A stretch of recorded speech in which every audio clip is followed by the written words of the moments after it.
पहले मेरे एक सिंपल से सवाल का जवाब दो कि अमीर होने पर सक्सेस मिलती है या सक्सेस मिलने के बाद इंसान अमीर हो जाता है। सबसे पहले तो ये दिमाग में बैठा लो कि अमीरी या गरीबी का सक्सेस से कोई लेना देना नहीं होता।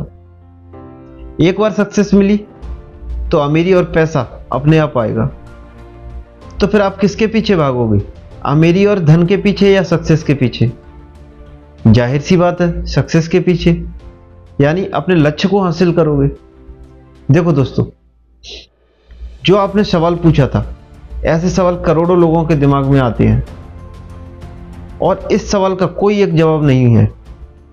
इसके बहुत सारे जवाब हैं और बहुत सारे फैक्ट भी कि आखिर क्यों और कैसे सच्चाई और ईमानदारी के रास्ते पर चलकर कुछ लोग गरीब के गरीब रह जाते हैं और कुछ गरीब से अमीर बन जाते हैं।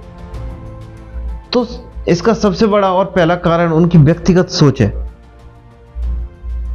उनकी अपनी विचारधारा है कि वो अमीर होने के लिए गरीबों की तरह सोच रहे हैं या अमीरों की तरह सोच रहे हैं। क्योंकि हर किसी की सोच और सोचने का नजरिया अलग अलग होता है और संसार में किए जाने वाले हर काम की प्रतिक्रिया सबसे पहले एक सोच से ही शुरू होती है। फिर उसके बाद वो काम सफल होगा या नहीं, वो आपकी सोच पर निर्भर करता है। सबकी सोच एक जैसी ना होकर 100 में से 70% लोग गरीब हैं। अमीर बनने के लिए सिर्फ अमीर होने के बारे में सोचते हैं, जिसकी वजह से उनका 90% फोकस सिर्फ पैसों पर होता है कि बस ज्यादा से ज्यादा पैसा आने लगे। वो पैसा कैसे आएगा उस पर ये लोग सिर्फ 10% ही फोकस करते हैं और अपना 100% भी नहीं देते। वहीं दूसरी तरफ 100 में से सिर्फ 30% गरीब लोग ही ऐसे होते हैं जो अमीर होना तो चाहते हैं, पर उनका फोकस पैसों की बजाय अपने काम पर होता है, अपने लक्ष्य पर होता है। कामयाब होने के लिए कुछ तरीके हैं कि वो लोग पैसों से ज्यादा समय को प्रायोरिटी देते हैं।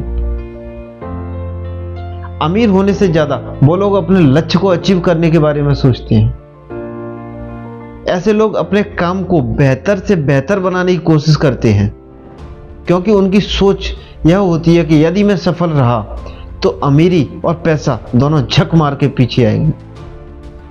यदि असफल भी हुआ तो बहुत कुछ सीखने को मिलेगा और जिस वजह से मैं असफल रहा, उन गलतियों को खोजकर उन्हें सुधार कर फिर से सफलता का प्रयास करूंगा।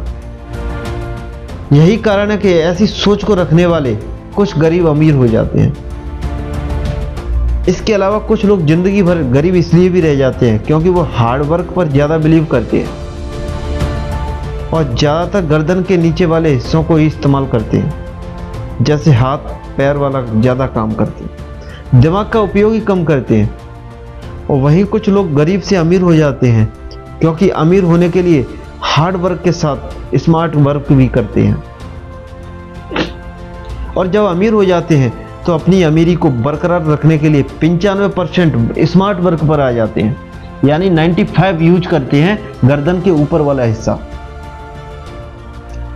जैसे ध्यान से सुनना समझना, प्लानिंग करना, ज्यादा से ज्यादा दिमाग का उपयोग करना, ध्यान से देखना और बोलने का तरीका, बोलने की कला। ऐसे लोग समय का अधिक से अधिक सदुपयोग भी करते हैं।